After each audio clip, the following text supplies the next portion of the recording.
Assalamualaikum warahmatullahi wabarakatuh. Perkenalkan, nama saya Ica Prabowo dengan NIM 80402303. Program studi Sistem Informasi Fakultas Ilmu Komputer Universitas Dinamika Bangsa angkatan 2023. Di sini saya ingin membuat tugas kuis dengan dosen pengampu Ibu Dwi Ayu Eskom MSI.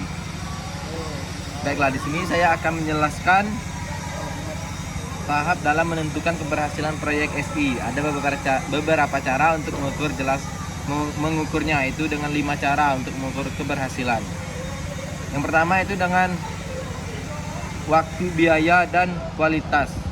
Mengukur apakah proyek itu selesai tepat waktu, sesuai anggaran, dan memenuhi spesifikasi fitur yang disepakati. Contohnya sistem informasi ARD selesai dibangun dalam waktu 3 bulan dengan biaya 100 juta.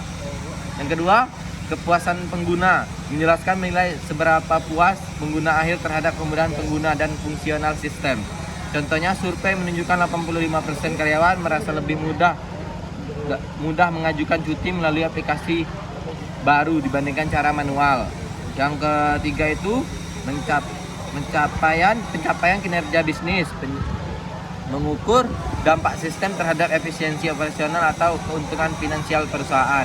Contohnya, implementasi sistem inventaris keberhasilan memangkas biaya gudang sebanyak 20%.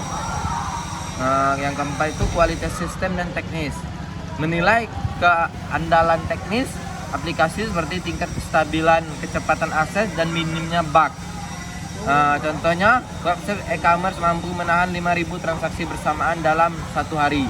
Yang kelima itu adopsi pengguna, mengukur tingkat keefektifan pengguna dalam memanfaatkan sistem baru secara konsisten. Contohnya, sebanyak 90% dari total staff penjualan aktif mengguna aplikasi CRM baru setiap harinya untuk mencatat data klien. Nah, yang ingin saya jelaskan yang kedua yaitu 6 jenis kegagalan proyek sistem informasi beserta dampaknya. Yang pertama, penambahan fitur atau kebutuhan proyek di tengah jalannya tanpa penyelesaian waktu dan biaya yang memadai. Dampaknya proyek menjadi delay dan terlambat. Yang kedua itu buruknya manajemen risiko, kegagalan mengantisipasi hambatan tak terduga seperti masalah teknis dan regulasi. Dampaknya proyek terhenti total. Yang ketiga itu kegagalan adopsi pengguna, sistemnya yang dibangun tidak digunakan oleh staf yang sulit. Dampaknya investasi perusahaan terbuang sia-sia karena sistem baru akhirnya mangkrak. Yang keempat itu buruknya kualitas sistem penuh dengan bug, sharing error. Dampaknya hilangnya kepercayaan pengguna atau pelanggan, terganggunya operasional bisnis. Yang kelima, melebihi anggaran drastis, biaya pengeluaran proyek jauh melampaui estimasi dari yang awal. Dampaknya keuangan perusahaan mengalami tekanan berat, bahkan dapat menghentikan proyek di tengah jalannya proyek.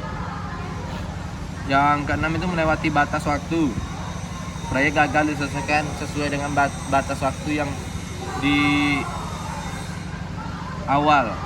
Dampaknya kehilangan momentum bisnis di pasaran. Penjelasan yang saya akan jelaskan yang ketiga yaitu bagaimana alur proses beserta contoh studi kasus yang paling berkaitan setiap tahapan dari start sampai finish. Tahap yang pertama yaitu inisiasi, menentukan tujuan utama proyek, kelayakan awal. Studi kasusnya, PT Toko Kita ingin membuat aplikasi mobile agar penjualan tidak hanya mengandalkan toko fisik. Yang kedua, tahapan perencanaan atau planning, menyusun rincian rencana kerja, anggaran biaya, jadwal.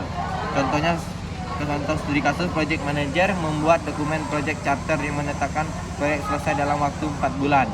Yang ketiga itu tahapan eksekusi atau pelaksanaan. Tim pengembangan membangun sistem dengan spesifikasi dan desain yang telah disetujui. Contohnya studi kasus, tim desainer membuat tampilan antarmuka UI UX aplikasi, lalu programmer memulai menulis kode program. 4. Tahap pemantauan dan pengendalian, monitoring dan controlling. Penjelasan mengawasi jalannya proyek secara berkala untuk memastikan agar tetap sesuai dengan jadwal, anggaran, kualitas. Ya, contoh studi kasusnya, pada bulan kedua ditemukan bahwa pembuatan fitur pembayaran tertunda 1 minggu. Yang kelima itu tahapan penutup atau finish, menyerahkan hasil akhir proses kepada klien pengguna, melakukan evaluasi proyek. Contoh di kasusnya, aplikasi toko kita sukses diunggah ke Play Store dan App Store. Pelatihan bagi admin toko telah selesai dilakukan dan laporan akhir proyek diserahkan kepada direksi perusahaan. Dan cukup sampai segini video penjelasan saya. Lebih dan kurangnya saya mohon maaf. Assalamualaikum warahmatullahi wabarakatuh. Waalaikumsalam warahmatullahi wabarakatuh.